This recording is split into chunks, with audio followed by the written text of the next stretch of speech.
की जय। ओम श्री डोंगरे जी महाराज की जय। ओम नमो भगवते वासुदेवाय विघ्नेश्वराय वरदाय सुरप्रियाय लंबोदराय सकलाय जगद्विताय नागाननाय श्रुतियज्ञविभूषिताय गौरीसुताय गणनाथ नमो नमस्ते। हनुमान जी महाराज की जय। सौनु करो कल्याण हे दयाळु प्रभु, सौनु करो कल्याण। भारत माता की जय। श्री भागवत भगवान जी महाराज की जय। ओम नमः शिवाय। श्री कृष्ण शरणम मम। दसम स्कंद पूज्य डोंगरेजी महाराज सुखदेवजी महाराजना चरणों में वंदन साथे આજે સરસ મજાનો 5મી સપ્ટેમ્બર શિક્ષક દિન છે। સાથે સાથે આજે શુક્રવાર અને આજે શુક્રવારના દિવસે મુસ્લિમ બિરાદરો માટે મોહમ્મદ પયંગબર સાહેબની જન્મ જયંતિ છે। આજે ઈદે મિલાદ છે। આજે ખૂબ સરસ મજાના પાવન પ્રસંગે આપણે આ સરસ મજાની કથા આપણે ભગવાનને સમર્પિત કરીએ। શ્રી કૃષ્ણ ભગવાન આપણી કથા ખૂબ સરસ રીતે સાંભળે છે એવા ભાવ સાથે આપણે આ કથા તરફ આગળ વધીએ। શ્રી કૃષ્ણ કનૈયાલાલ की જય। યશોદાજીના આંગણામાં શિવજી મહારાજ દર્શન કરવા માટે પધાર્યા છે। યશોદાજી ના પાડે છે કે મારા કાનુડાને બહાર નહીં કાઢું, મારો કાનુડો પીએ એટલે તમારા ગળામાં તો પાછો સાપ છે, એટલે મારો કાનુડો છે ને એ સાપ જેને ખૂબ જ રોશે, એટલે હું મારા કાનુડાને નહીં કાઢું। પરંતુ શિવજીના જણાવવાથી કે ભાઈ તારો કાનુડો કોઈનાથી બીએ એવો નથી, મારે તારા કાનુડાના દર્શન કરવા છે। ત્યારે યશોદાજીએ શિવજીની વાત માન્ય રાખી અને દાસીને મોકલી કે મહારાજને કહો કે અંદર પધારે। શિવજી મહારાજ પધાર્યા છે। યશોદા મૈયા બાલકૃષ્ણ લાલને બહાર લાવ્યા। કોઈ પણ બાળક સુંદર દેખાય છે તેનું એક જ કારણ છે કે બાળકમાં વિકાર નથી, બાળકમાં વાસના નથી। વિકાર અને વાસના જાગે કે સૌંદર્યનો નાશ થાય। વિકાર વાસના ન હોય ત્યાં સુધી જ સૌંદર્ય ટકે છે। બાળકનું મન શુદ્ધ હોય છે, એની આંખમાં વિકાર નથી, પાપ નથી, તેથી સુંદર લાગે છે। વિકાર વાસના ન હોય ત્યાં સુધી તે પરમાત્માનું સ્વરૂપ છે અને પરમાત્મા બાળક બને તો પૂછવું જ શું। લાલાનું બાલ સ્વરૂપ દિવ્ય છે। શિવજી અને શ્રી કૃષ્ણની 4 આંખ મળી ત્યારે શિવજીને બહુ જ આનંદ થયો। શ્રી અંગમાં રોમાંચ આવ્યો છે, આંખો ભીની થઈ ગઈ। શિવજીએ લાલાનો જય જયકાર કર્યો છે। શિવજીની નજર પડી કે બાલકૃષ્ણલાલ ધીરે ધીરે હસવા લાગ્યા। યશોદામાને આશ્ચર્ય થયું। સાધુ મહારાજની આંખ બહુ પવિત્ર છે। આ સાધુ મહારાજની નજર પડીને બાળક હસવા લાગ્યો છે। ઘરમાં બહુ રડતો હતો, હવે તો મને વિશ્વાસ બેઠો છે। યશોદામાયા શિવજીને અંદર બોલાવે છે। નંદ ગામમાં નંદ બાબાનો રાજમહેલ છે। નંદ ગામમાં શ્રી કૃષ્ણ બલરામની બાલ ભાવની સેવા છે। બાલ સ્વરૂપ છે, અતિ સુંદર સુંદર સ્વરૂપ છે। રાજમહેલની અંદર શિવજી મહારાજ છે। એક સ્વરૂપ બહાર અને એને આશેશ્વર મહાદેવ કહે છે। યશોદામાને વિશ્વાસ થયો। શિવજીને અંદર બોલાવ્યા। બીજું સ્વરૂપ રાજમહેલમાં છે, એનું નામ છે નંદેશ્વર મહાદેવ। માં શિવજીને અંદર બોલાવીને વારંવાર વંદન કરે છે। મહારાજ આપ આવ્યા તે બહુ સારું થયું। વૃદ્ધાવસ્થામાં બાળક આવ્યો છે તેથી મને બહુ ચિંતા થાય છે। લાલાને કોઈની નજર ન લાગે। મહારાજ તમે કંઈ નજરનો કંઈ મંત્ર જાણતા હો તો કહો, મારા લાલાને કોઈની નજર ન લાગે, એ જલ્દી સરસ હૃષ્ટપુષ્ટ અને તગડો થઈ જાય એવો કંઈક મંત્ર એને આપો। શિવજીને બાલકૃષ્ણ લાલના દર્શનમાં આનંદ થયો છે, પણ દર્શનમાં થોડો પણ દ્વૈત ભાવ છે। જ્યાં ભેદ છે ત્યાં પૂર્ણ આનંદ નથી। શિવજીને તો શ્રી કૃષ્ણ સાથે એક થવું છે, એનામાં તો અદ્વૈત ભાવ છે। તે શિવજીએ યશોદાજીને કહ્યું, માં મારા ગુરુએ મને એક મંત્ર આપ્યો છે, પણ તે મંત્ર બાળકના કાનમાં મારે કહેવો પડશે। એ તમારી ગોદમાં હોય એટલે હું તને કાનમાં મંત્ર કેવી રીતે આપું? તમારે મારી ગોદમાં તમારા બાલકૃષ્ણ લાલને તમે લાવો. યશોદામાં સમજી ગયા શિવજીની ગોદમાં બાલકૃષ્ણ લાલ કી જય જય કાલ સાથે શિવજીને આપ્યા છે. જ્યાં ગોદમાં બાલકૃષ્ણ લાલ પધરાવે છે ત્યાં શિવજીને સમાધિ લાગી ગઈ અને માને કહ્યું કે માં, મેં લાલાને આશીર્વાદ આપ્યો છે, કોઈ રાક્ષસ આવે કે રાક્ષસી આવે, આ બાળકનો વાળ વાંકો થવાનો નથી. માં, તમે જરાય ચિંતા ન કરતા. માં, આ તો બહુ મોટો રાજા થવાનો છે, આ તો સોનાની નગરી બનાવવાના છે. આ બાળકની કીર્તિ તો જગતમાં અખંડ રહેશે, આ બધાને સુખી કરશે. માં, આ બાળક તો 16,000 રાણીઓનો રાજા પતિ થશે, એનો ધણી થશે. 16,108 રાણીઓના ધણી થાય. યશોદાબાઈ સાહેબ કે મહારાજ આ તમે હું બોલો? 16,000 રાણીઓનો ધણી થાય? શિવજી કહે હા, મારા મુખમાંથી જે કંઈ નીકળે ને એ સાચું જ પડે છે. મારા મુખમાંથી નીકળ્યો ને એટલે થશે જ. યશોદામાએ કહ્યું કે મહારાજ 1-2 લગ્ન થાય તો ઠીક છે, પણ કેટલીક સ્ત્રીઓ બહુ ખરાબ હોય છે, ધણીને પણ ત્રાસ આપે છે. 16,000 આવે અને લાલાને કંઈ ત્રાસ આપે તો? શિવજીએ કહ્યું માં, મેં આશીર્વાદ આપ્યા છે, આ બધાને પૂરો પડે એવો છે.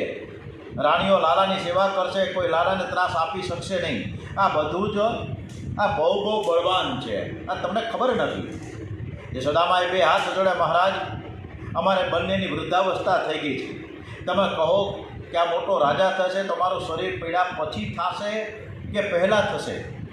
શિવજીએ કહ્યું કે માં, આ તમે શું બોલો છો? તમે એને રાજા થયેલો જ જોશો. યશોદામાં વંદન કરે છે, શિવજી આશીર્વાદ આપે છે, અખંડ સૌભાગ્યવતી ભવ. યશોદા મૈયાએ શિવજીને કહ્યું કે મહારાજ તમે કાયમને માટે અહીંયા રહેજો, તમારી બધી જ વ્યવસ્થા હું કરીશ. જ્યારે કનીઓ રડે ત્યારે હું તમને અંદર બોલાવીશ. તમારી આંખ તો દિવ્ય છે, આખું નંદગાંવ શિવલિંગાકાર બન્યું છે. આજે પણ છે.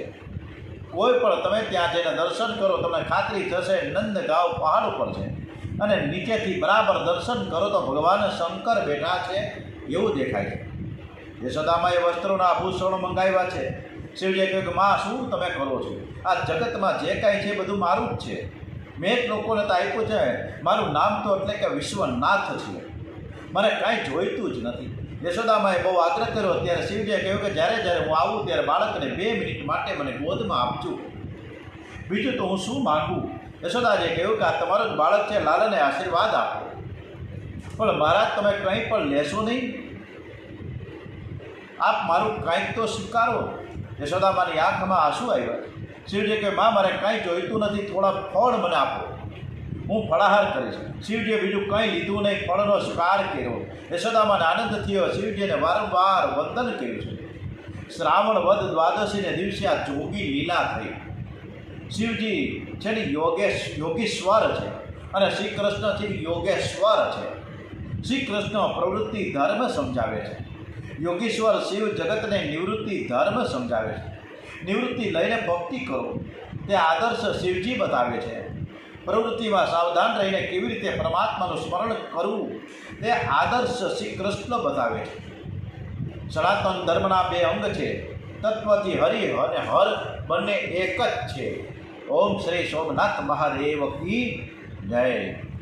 આગળ કથા કરીએ, ખૂબ સરસ મજાની.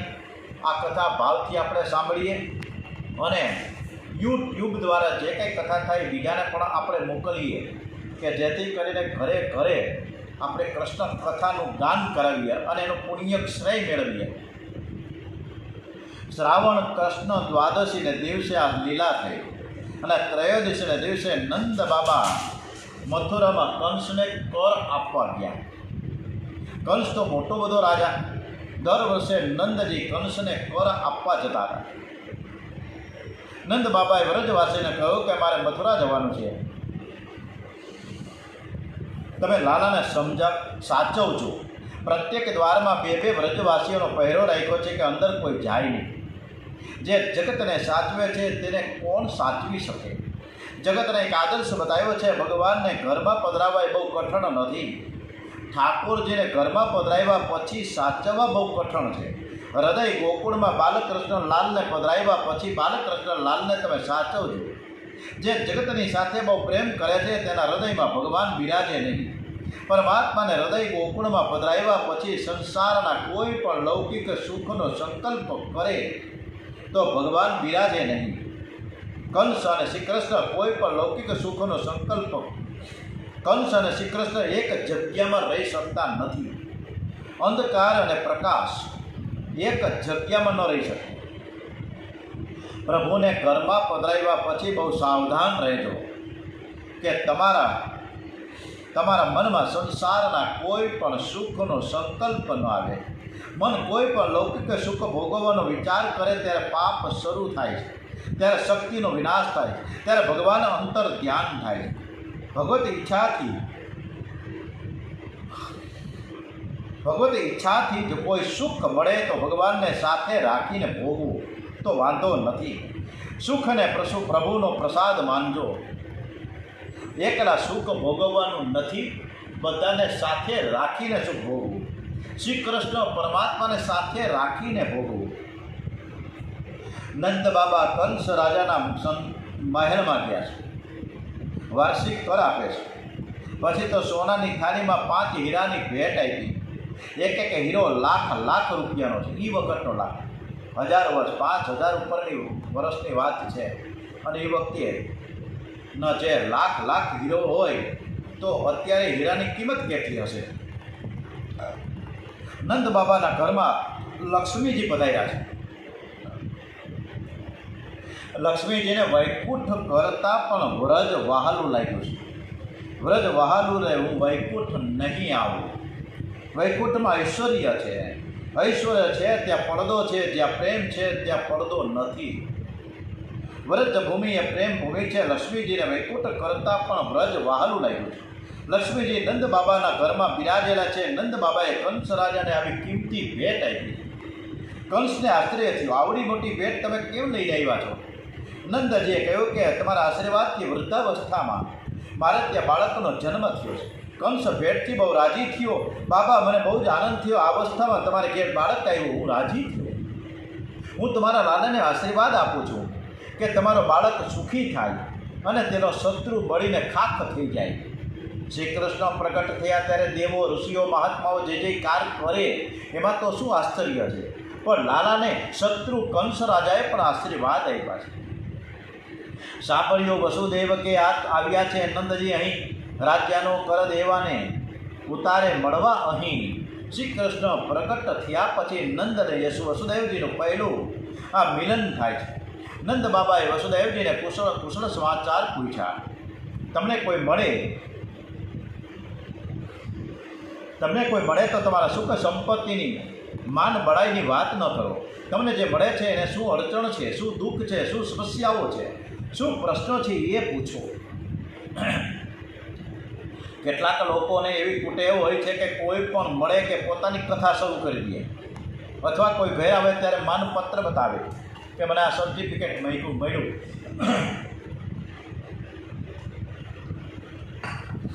લોકોએ મને કેટલું બધું માનપત્ર આપ્યું છે તમે જુઓ. અરે મારું પ્રોસેસન કાઢ્યું, મારો વરઘોડો કાઢ્યો. અરે આ બધી જ કથા આપણી પોતાની બીજાની સમક્ષ કરવાની છે, આપણી પોતાની જ વાત બધાને કરવાની છે. આપણી કથા આપણે કરવાની નથી. આપણી મોટી મોટી બડાઈ આપણે કોઈની પાસે હાંકવાની નથી. ભગવાનની કરો. નંદ બાબાએ વસુદેવજીને એવું કહ્યું નથી કે મારે ઘેર દીકરું આવ્યું. લોકોએ પોતે ઉત્સવ કર્યો અને અમને ભેટો આપી છે. નંદજી તો વસુદેવજીના દુઃખની જ વાતો પૂછે. વસુદેવજીને કહ્યું કે મને બહુ દુઃખ થાય છે, આ કંસ તમને ત્રાસ આપે. મેં સાંભળ્યું કે આ વખતે તમારા ઘેર કન્યાનો જન્મ થયો હતો અને કંસ તેમને મારવા ગયો પણ તે ઉડી ગઈ. ભગવાન એને જુએ છે, કોઈ વખત વળી એને સજા પણ કરશે. વસુદેવજી હાથ જોડ્યા છે અને કહ્યું કે બાબા, હું તો કોઈને દોષ આપતો જ નથી. મેં પાપ કર્યું છે તેથી મારા છોકરાઓને કંસ મારે છે. મારું કંઈ પાપ હશે, એમાં કંસ રાજાનો કોઈ દોષ નથી. મારા બાળકો તો મરી ગયા, પણ મેં સાંભળ્યું છે કે તમારે ત્યાં લાલાનો જન્મ થયો છે, એને હું મારો દીકરો માનું છું. નંદ બાબા ભોળા છે, ભોળપણમાં કહ્યું કે હા, કન્યો તો તમારો જ દીકરો છે. વસુદેવ કહે, બાબા હું મથુરામાં રહું છું, પણ મને લાલાની બહુ ચિંતા થઈ. તમારો સમય બહુ પ્રતિકૂળ આવ્યો છે. તમે હવે બહાર ફરો તે ઠીક નથી. કંસે બ્રાહ્મણને બોલાવીને પૂછ્યું હતું કે મારો કાળ ક્યાં છે. બ્રાહ્મણે કહ્યું કે તમારો કાળ ગોકુળ અને વૃંદાવનમાં છે, તે બાળક છે. કંસે પૂતનાને મોકલી 10 દિવસની અંદરના બધા જ બાળકોને મારી નાખવા એને આજ્ઞા કરી. જે વસુદેવ તે જાણતા હતા, તેથી તેમણે નંદજીને કહ્યું કે હવે તમે જલ્દી પાછા ગોકુળ પધારો. નંદજીએ કહ્યું કે આજે બજારમાં જવું છે, લાલાને માટે રમકડા ખરીદવા છે. એ ખરીદીને હું કાલે જઈશ. તમે બહાર ગામ જાઓ ત્યારે તમારા ઠાકોરજીને સાથે લેતા જાઓ. ઠાકોરજીની સેવા પૂજા કર્યા વિના તમને ગમે બહુ અડચણ હોય ને સાથે ન લઈ જઈ શકાય હોય તો એ રીતે માનસિક સેવા વધુ કરો. અને બહાર ગામથી ઘેર જાઓ ત્યારે ઠાકોરજીને માટે કોઈ સુંદર વસ્તુ લેતા જાઓ. પરમાત્મા રાજી થાય એવું કરજો. કેટલાક લોકો બહાર ગામથી બાળકો માટે મીઠાઈ લઈ આવે છે, કેટલાક તો લાડીને લાલ રાજી કરવા માટે બનારસની સાડી લાવે છે. અરે કોઈ સ્ત્રી રાજી થાય, પુરુષ રાજી થાય તો તમને શું આપશે? સ્ત્રી પાસે પુરુષ પાસે શું છે? શું ઘરના લોકો દુઃખી ન થાય તેની કાળજી રાખવી, પણ કોઈ પુરુષ કોઈ સ્ત્રી બહુ રાજી થાય તેની ઈચ્છા ન રાખવી. માનવ તો એવો દુષ્ટ છે કે તે રાજી પણ થાય છે અને નારાજ પણ થાય છે. એક દિવસ વખાણ કરશે, બીજે દિવસે નિંદા કરશે. કોઈ વખત ઓછું મળશે તો આજ સુધી આપેલું બધું ભૂલી જશે. કોઈને ખુશ રાખવાની ઈચ્છા રાખતા નહીં. મારે તો પરમાત્માને જ રાજી રાખવા છે. આવો સરસ મજાનો ભાવ રાખીએ, કનૈયો રાજી થાય એવું કરીએ. નંદજી કનૈયા માટે રમકડા ખરીદવા માટે મથુરા આવ્યા છે. બાલકૃષ્ણ શ્રાવણ કૃષ્ણ પક્ષ ચતુર્દશી 13 હોઈ ગઈ. 12ના દિવસે તો જોગી લીલા થઈ. ત્રયોદશીના દિવસે મથુરામાં આવ્યા છે આપણે નંદ બાબા. હવે ચતુર્દશી એટલે કે 14ના દિવસે પૂતના પ્રાતઃકાળે ગોકુળમાં પ્રવેશી. પૂતના 14ને દિવસે કેમ આવી? 13ના દિવસે કેમ ન આવી? અમાવસ્યાએ કેમ ન આવી? 14 જ પૂતના કેમ આવી? કંઈ કે રામચંદ્રજીને 14 વર્ષનો વનવાસ આપ્યો હતો, 13 વર્ષનો કેમ ન આપ્યો? 14 વર્ષનો જ કેમ? રાવણ કામનું પ્રતીક છે, તે 14 જગ્યાએ રહેલો છે. ઇન્દ્રાણી મનોબુદ્ધે વર્ષાધીનાષ્ટમ મુચ્યતે અસ્ય કામસ્ય અધિષ્ઠાન ઇન્દ્રાણી. 5 કર્મેન્દ્રિય, 5 જ્ઞાનેન્દ્રિય, મન બુદ્ધિ ચેતન અહંકાર, 14 જગ્યામાં કામ વાસના અજ્ઞાન રહેલ છે. તેથી 14 વર્ષનો વનવાસ છે. શ્રી રામ 14 વર્ષ વનમાં તપ કર્યા પછી રાવણને માર્યા. પ્રભુએ જગતને બોધ આપ્યો કે 14 વર્ષ વનમાં રહીને તપ કરવાની બહુ જરૂર છે. વાસના ત્રાસ આપે છે, રડાવે છે. 14 વર્ષ તપ કરે તો વાસના મરે છે. પૂત એટલે કે પવિત્ર અને ના એટલે નહીં. જે પવિત્ર નથી એ જ પૂતના છે. પવિત્ર શું છે? ગીતાજીમાં પ્રભુએ સરસ મજાનું અર્જુનને ઉદ્દેશ્ય કરતા કહ્યું કે જ્ઞાન છે ને પવિત્ર છે. નહીં જ્ઞાન એને સંતસ પવિત્ર મિહ વિદ્યતે. આત્મા સ્વરૂપનું જ્ઞાન છે એ પવિત્ર છે, તેનું અજ્ઞાન અપવિત્ર છે. હું શરીર છું એ અજ્ઞાનમાંથી વાસના જાગે છે. વાસનાનું મૂળ અજ્ઞાન છે. તમે પુરુષ નથી, તમે સ્ત્રી નથી, તમે શુદ્ધ ચેતન આત્મા છો, પરમાત્માનો અંશ છો. પણ જ્યારે આ આત્મા સ્વરૂપનું અજ્ઞાન થાય છે ત્યારે વાસના જાગે છે. કેટલાક આચાર્યો પૂતનાને અવિદ્યા રૂપ માને છે. કેટલાક તો કહે કે ના ના, એ તો વાસના છે. ઇન્દ્રિયો ધર્મ વિરુદ્ધ વિષયોમાં દોડે તો માનજો કે ઇન્દ્રિયોમાં પૂતના બેઠી છે. ઋષિએ ડુંગળીને લસણ ખાવાની ના પાડી, કારણ કે તે વિકારને વાસનાને વધારે છે. જીવનું કલ્યાણ થાય તે માટે ઋષિઓએ શાસ્ત્રોની રચના કરી છે. પરંતુ સાહેબ ઓફિસથી ઘેર આવે ને ઘરમાંથી પૂછે કે રાત્રે શું બનાવીશું, ત્યારે સાહેબ કહે કે બહુ દિવસથી હવે ડુંગળીના ભજીયા નથી ખાતા. અરે ડુંગળીના ભજીયા બનાવો. આ સાહેબ બોલતો નથી, એની જીભમાં બેઠેલી પૂતના બોલે છે. એની જીભ બગડી છે. જેની જીભ બગડે તેનું જીવન બગડે છે. જીવન સુધરે એવી ઈચ્છા હોય તો જીભને શુદ્ધ રાખો. આ વાસના પૂતના રાક્ષસી છે. આ એવી ભયંકર છે કે જેમ જેમ ખવડાવશો એમ એમ એની ભૂખ વધશે, શાંત નહીં થાય.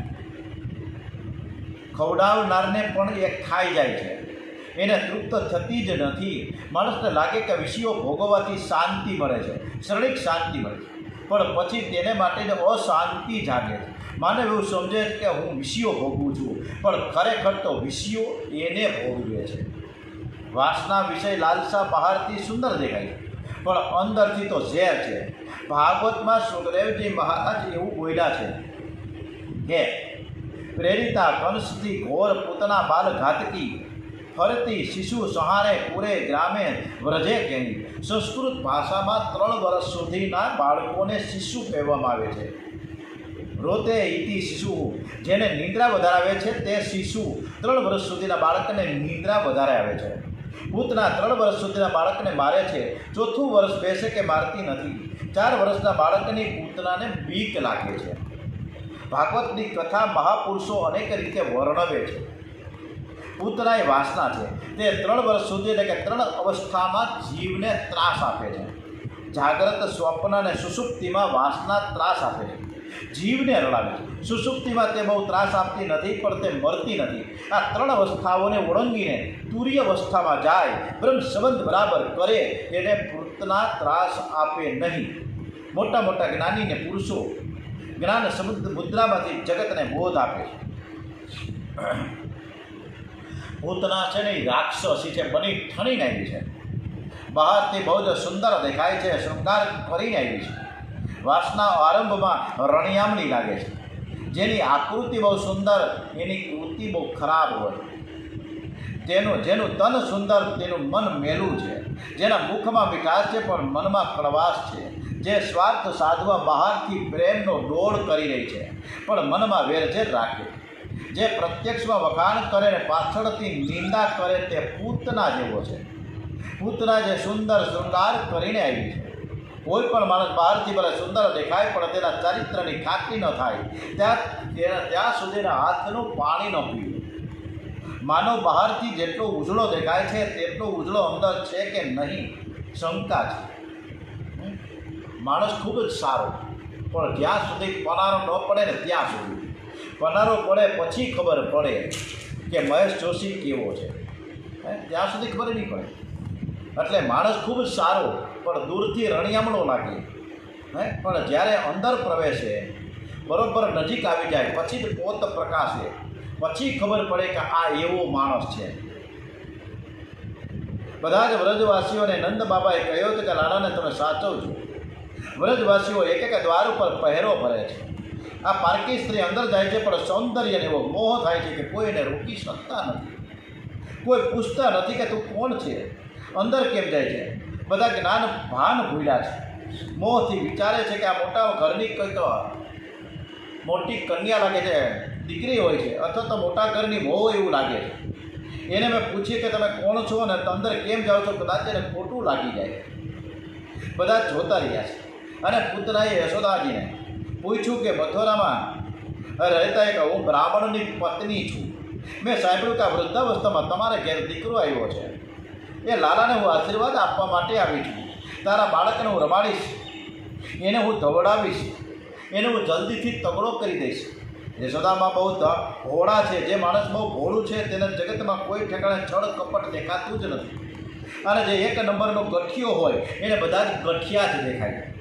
એને કોઈ સાધુ સંત દેખાતા જ નથી. યશોદાજીના મનમાં જરાય છળ કપટ નથી. અને એ યશોદાજી ખૂબ જ ભાવથી વંદન કરીને પૂતના કહે છે કે હું સરસ રીતે તમારા કાનુડાને સાચવીશ. તમે થોડી વાર બધા બહારનું અને અંદરનું કામ પતાવો અને તમે કાનુડાને મારા ખોળામાં આપો. યશોદા મૈયા પૂતનાને ધીમેકથી ખોળામાં આપે છે. અને જ્યારે ગોદમાં લીધી પૂતનાએ કાનુડાને, અને ત્યારે કાનુડાએ આંખ બંધ કરી દીધી. કાનુડાએ આંખ શું કામ બંધ કરી દીધી? પૂતનાએ જ્યારે ખોળામાં લીધો ત્યારે કાનુડાએ ફટાક દઈને આંખ બંધ કરી દીધી. આંખ બંધ કરવાનું કારણ શું છે? આંખ શા માટે બંધ કરી દીધી? આ માટે ઘણા બધા મહાન પુરુષોએ, વિવેચકોએ જુદી જુદી વાતો રજૂ કરી છે કે કાનુડાએ આંખ શા માટે બંધ કરી. તો આ માટે આંખ બંધ કરવાનું કારણ આપણે આવતીકાલે તપાસીશું. ત્યાં સુધી કથાને વિરામ આપીશું. ઓમ શ્રી કૃષ્ણ કનૈયા લાલ કી જય. ઓમ નમો ભગવતે વાસુદેવાય. ઓમ શ્રી ડોંગરેજી